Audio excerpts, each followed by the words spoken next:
আসসালামু আলাইকুম everyone, welcome back to my channel Lucky's easy recipe.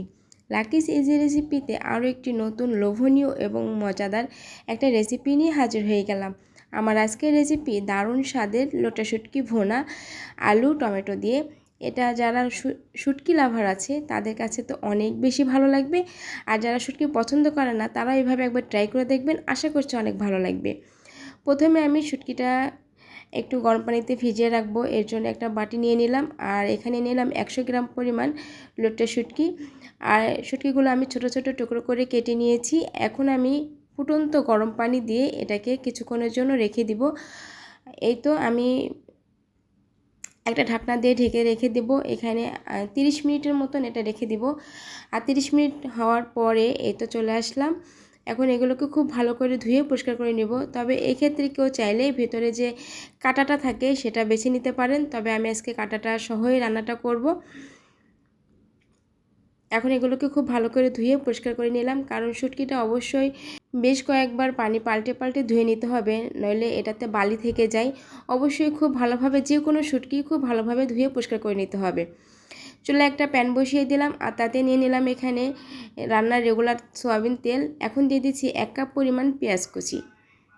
তবে শুটকি ভুনাতে পেঁয়াজের পরিমাণটা একটু বেশি লাগে, তবে কম বেশি করে আপনাদের পছন্দ মতো বাড়িয়ে কমে নিতে পারবেন, এর থেকে বেশিও দিতে পারবেন।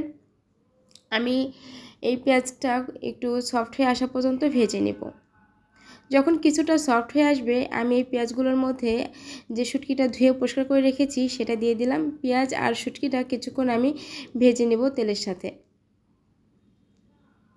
অনবরত নেড়ে চেড়ে এই পেঁয়াজ আর লোটা শুটকিটা একটু ভেজে নেব আমি। এতে করে কিন্তু এর টেস্টটা অনেক ভালো আসে, আর শুটকি ভাজাটা খুব সুন্দর হয়। এই তো অনেকটাই শুটকিটা ভাজা হয়ে আসছে। আমি তেলের সাথে কিছু সময় এটা ভেজে নিলাম। এখন দিয়ে দেব বাটা মশলা। এখানে আমি 1.5 টেবিল চামচ রসুন বাটা দিয়ে দিচ্ছি। তবে কেউ চাইলে এখানে রসুন কুচিটাও অ্যাড করে দিতে পারেন, এতেও কিন্তু রান্নার টেস্টটা অনেক ভালো আসে। নিয়ে নিলাম 1 চা চামচ আদা বাটা। 1 চা চামচের থেকে কিছুটা কম হবে আদা বাটা দিয়েছি, তবে আদা বাটাটা কেউ না দিতে চাইলেও হবে, আমি একটু দিয়ে দিলাম। এখন এই বাটা মশলা একটু ভেজে নিলাম শুটকির সাথে।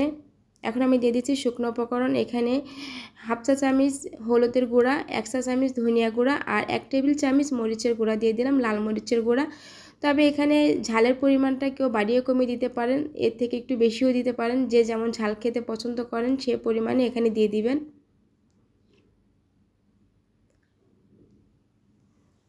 শুকনো উপকরণগুলো যেন খুব দ্রুত পুড়ে যায়, এজন্য এখানে কিছুটা পানি দিয়ে দিব আমি। আর এখানে দিয়ে দিলাম আমি 1/2 চা চামচ জিরা গুঁড়া। এটা কাঁচা জিরা গুঁড়াটা, তবে জিরা বাটাটাও দিতে পারবেন। এখন আমি পানি দিয়ে দিলাম মশলাটা ভালোভাবে কষিয়ে নেওয়ার জন্য। যেহেতু এখানে গুঁড়া মশলা দিয়েছি, গুঁড়া মশলাটা খুব দ্রুত তেলের সাথে ভাজলে খুব দ্রুত এটা পুড়ে যায়, এজন্য কিছুটা পানি দিয়ে দিলে এটা আর পুড়বে না। আর মশলাটা যত ভালোভাবে আপনি রেডি করে নিতে পারবেন, আপনার রান্নার টেস্টটাও তত ভালো আসবে। দিয়ে দিলাম স্বাদ মতো লবণ। আর এখানে আমি দিয়ে দিচ্ছি একটা টমেটোটা আমি ছোট ছোট কিউব করে কেটে নিয়েছি। পাকা লাল টমেটো দিয়ে দিয়েছি, এতে করে কালারটা অনেক ভালো আসবে, আর এই টমেটোটা খুব দ্রুত সফট হয়ে আসবে। আমি মশলার সাথে টমেটোটা দিয়ে একটু নেড়ে নিয়ে রান্নাটা করে নিচ্ছি। যখন এটা কিছুটা রান্না হয়ে আসবে আর মশলার পানিটা শুকিয়ে তেলটা উপরে উঠে আসবে, তখন আমি দিয়ে দিচ্ছি এখানে আলু। আর আমি এখানে 2টা মিডিয়াম সাইজের আলু কিউব করে ছোট ছোট করে কেটে নিয়েছি। তবে শুটকিটা নর্মালি এমনিতেও ভুনা করা যায়, আর এভাবে আলু দিয়েও ভুনা করা যায়, তবে 2টার টেস্টই আলহামদুলিল্লাহ অনেক ভালো লাগে আমার কাছে। আলু দিয়েও এভাবে রান্না করে দেখবেন, আশা করছি ভালো লাগবে। আলুটা কিছুক্ষণ মশলার সাথে কষিয়ে নিলাম। এখন দিয়ে দিচ্ছি আলুটা সেদ্ধ হওয়ার জন্য 1 কাপ পরিমাণ পানি। পানিটা দিয়ে আমি ঢাকনা দিয়ে কিছুক্ষণ রান্নাটা করে নিচ্ছি। আর পানিটা যখন শুকিয়ে আসবে আর অনবরত নেড়ে চেড়ে যখন তেলটা উপরে উঠে আসবে, তখন বুঝে নেবেন যে আপনার আলুটা সেদ্ধ হয়ে আসছে আর খুব ভালো মতো কষানো হয়ে গিয়েছে।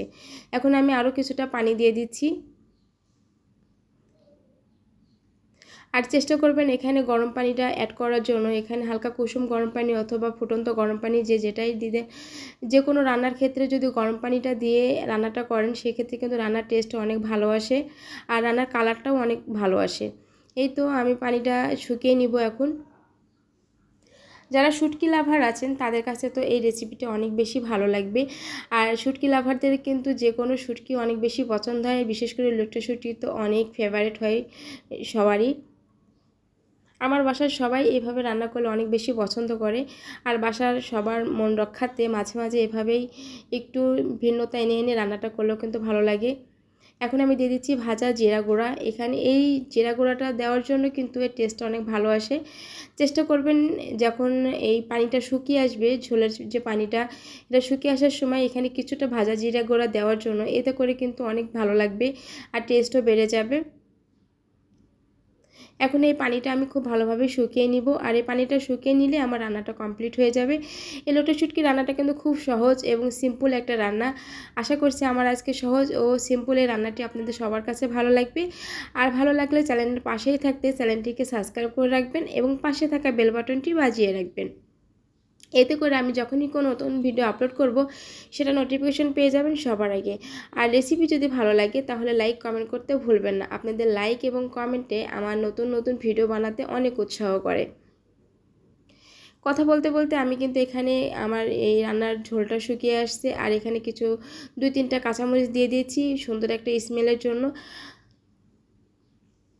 এতে করে স্বাদের কোনো হেরফের হবে না। তবে এই মুহূর্তে কাঁচামরিচটা দিলে কাঁচামরিচের সুন্দর একটা ফ্লেভার এখানে অ্যাড হয়। তবে এই ঝালটা কিন্তু অ্যাড হবে না, কিছুটা ফ্লেভার অ্যাড হবে। আমার রান্নাটা হয়ে গেছে, আমি এখন একটা বাটিতে উঠিয়ে নিচ্ছি। আর এই রান্নাটা দেখেই বোঝা যাচ্ছে যে রান্নাটা কতটা মজা আর কতটা ইয়াম্মি হয়েছে। আলহামদুলিল্লাহ আমার বাসার সবাই খেয়ে অনেক প্রশংসা করেছে। যারা ফেসবুক পেজ থেকে আমার এই ভিডিওটি দেখবেন পেজটিকে ফলো এবং লাইক দিয়ে রাখবেন। আর যারা ইউটিউব চ্যানেল থেকে দেখবেন তারা আমার চ্যানেলটিকে সাবস্ক্রাইব করে রাখবেন। এমনই সব মজার মজার রেসিপির ভিডিও পেতে আল্লাহ হাফেজ।